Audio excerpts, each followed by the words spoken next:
దక్షిణ అయోధ్యగా పేరుగాంచిన భద్రగిరిలో నవమి ఉత్సవాల పనులు జోరందుకున్నాయి. సీతారాములు నడయాడిన ప్రాంతం కళ్యాణానికి సర్వంగా సుందరంగా ముస్తాబవుతున్నాయి. బ్రహ్మోత్సవాలు ప్రారంభం కానుండగా రామయ్య పెళ్లి పనులు చకచకా సాగుతున్నాయి.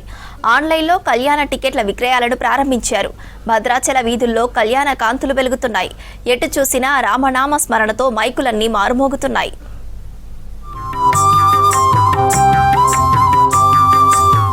భద్రాద్రి కొత్తగూడెం జిల్లాలోని భద్రాచలం సీతారాముల కళ్యాణానికి సర్వం సిద్ధమవుతుంది. కుల మతాలకు అతీతంగా నిర్వహించే కళ్యాణ గడియలు సమీపిస్తున్నాయి. ఈసారి భక్తుల కోసం ప్రత్యేక ఏర్పాట్లలో ఆలయ అధికారులు నిమగ్నమై ఉన్నారు. ఈ నెల 27న శ్రీ సీతారాముల కళ్యాణం, 28న పట్టాభిషేక మహోత్సవాలు జరగనున్నాయి. ఈ నేపథ్యంలో వాల్ పోస్టర్లు, ఆహ్వాన పత్రికలను ఇటీవల దేవాదాయ శాఖ మంత్రి కొండా సురేఖ ఆవిష్కరించారు. ఆలయ అధికారులు ఉత్సవాలకు వీఐపీలను ఆహ్వానిస్తున్నారు. జిల్లా collector Ankit, ITDA PO, Bhadrachalam sub collector, Bhadrachalam judicial judge తదితరులకు ఆలయ ఈవో ఆహ్వాన పత్రికలు ఇవ్వగా పండితులు వేదాశీర్వచనం చేశారు.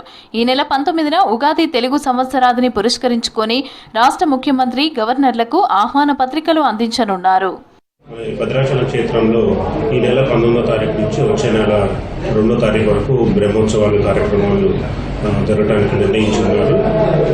దీనిలో భాగంగా మనకి 27 శ్రీరామనవమి కళ్యాణం, 28 మహాపట్టాభిషేకం ముఖ్యమైన ఘట్టాలు. మరి ఈసారి మనం 27 తారీఖు శ్రీరామనవమి కళ్యాణాన్ని పురస్కరించుకొని మరి సుమారు మనకి 70,000 నుంచి 80,000 భక్తులు వచ్చే అవకాశం ఉంది. కాబట్టి వీళ్ళందరినీ దృష్టిలో పెట్టుకొని మనం ఇప్పటికే నవమి కళ్యాణానికి ఏర్పాట్లన్నీ కూడా చురుకుగా చేయడం జరుగుతున్నది. శ్రీరామనవమి వీక్షణ టికెట్లను ఇప్పటికే ఆన్లైన్లో విక్రయిస్తూ ఉండగా సోమవారం ఆఫ్లైన్ విక్రయాలు ప్రారంభమయ్యాయి. ప్రత్యేక కౌంటర్ల ద్వారా ఆలయ ఈవో ప్రారంభించారు.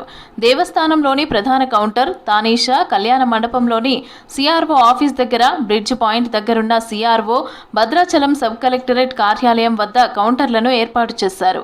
ఉభయదాతలతో పాటు ఇతర సెక్టార్ల టికెట్లను విక్రయించనున్నారు. ఆన్లైన్లో బుక్ చేసుకున్న భక్తులు ఈ నెల 20 నుంచి 27వ తేదీ ఉదయం 6 గంటల వరకు ధృవీకరణ పత్రాలతో టికెట్లు పొందాలని ఆలయ అధికారులు తెలిపారు. సామాన్య భక్తులు కూడా సీతారాముల కళ్యాణం చూసే విధంగా ఏర్పాట్లు చేస్తూ ఉన్నారు.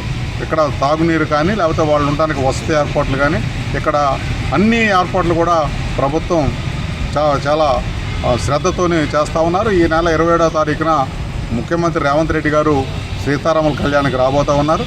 తుమ్మల నాగేశ్వరరావు గారి నాయకత్వంలో ఇక్కడ ఉన్నటువంటి అధికారులంతా కూడా రేయింబౌళ్ళు శ్రమించి ఈ కళ్యాణ క్రతువుని ముందుకు తీసుకెళ్లే దానికోసం ప్రయత్నం చేస్తూ ఉన్నారు.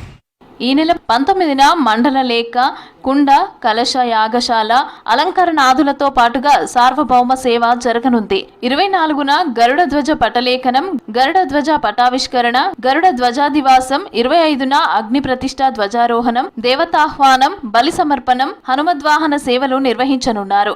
26న యాగశాల పూజ, చతుహస్థానార్చనం, గజ గరుడ వాహన సేవలు, ఎదుర్కోలు ఉత్సవం నిర్వహిస్తారు.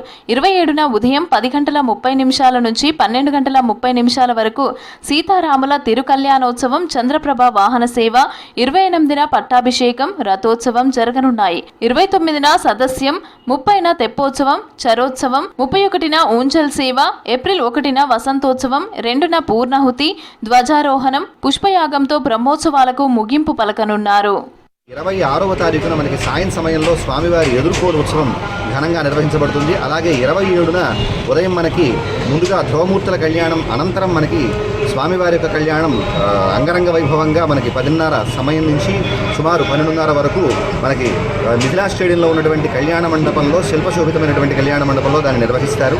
ఆ మర్నాడు మనకి 28వ తారీఖు మనకి వచ్చేసి చూసినట్లయితే మనకి మహాపట్టాభిషేకాన్ని కూడా దీనికి నిర్వహించడం జరుగుతుంది. అలాగే మనకి 2వ తారీఖున ఉదయం మనకి చక్రస్నానము, సాయంత్రం పూర్ణాహుతితో ఈ కార్యక్రమాలు సుసంపన్నమవుతాయి. ఆ 15 రోజుల పాటు వివిధమైనటువంటి వాహన సేవలతో అంగరంగ వైభవంగా జరిగేటువంటి ఈ కళ్యాణాన్ని, ఉత్సవాలన్నింటినీ కూడా దర్శించి భక్తులు ధరించవలసిందిగా కోరుతూ జై శ్రీరామ్. ఇక మిథిలా స్టేడియంలోని పనులు చకచకా సాగుతున్నాయి. స్టేడియం నిండా షామియానాల ఏర్పాటుకు వర్క్ పూర్తయింది. దీంతో పాటు ఇతర సెక్టార్ల విభజన పనులు కొనసాగుతున్నాయి. బ్యారికేడ్లు, పెయింటింగ్ పనులు ముగిశాయి. స్వాగత ద్వారాల ఏర్పాటుతో భద్రాచలంలో ముందస్తుగానే నవమి శోభ సంతరించుకుంది.